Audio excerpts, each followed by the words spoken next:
নমস্কার বন্ধুরা, আপনারা দেখছেন অনি ব্লগ অফিসিয়াল চ্যানেলে। আজকে বানাতে চলেছি আমি বাঁধাকপি দিয়ে বড়িগুলো প্রথমে ভেজে নিলাম।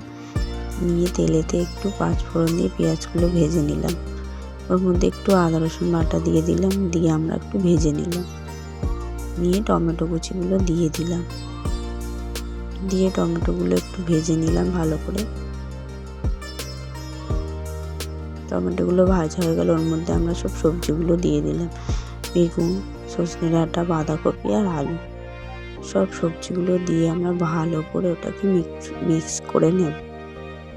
মিশানো হয়ে গেলে আমরা একটু ঢাকা দিয়ে দেবো।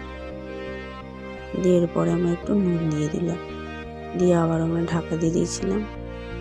দিয়ে একটু হলুদ দিয়ে দিলাম, দিয়ে ভালো করে মিশিয়ে নিলাম।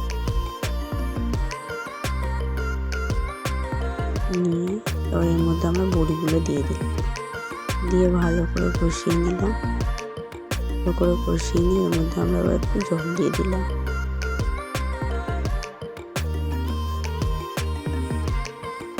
জলটা দিয়ে কিছুক্ষণ ফুটলে আমরা ওর মধ্যে একটু জিরে বাটা দিয়ে দিলাম। দিয়ে জিরে বাটাটা দিয়ে কিছুক্ষণ ফোটার পরে আমাদের তৈরি হয়ে যাবে বড়ি দিয়ে বাঁধাকপির তরকারি। এইভাবে বাড়িতে বানিয়ে খেয়ে দেখবেন, গরম ভাতের সঙ্গে দারুণ লাগে।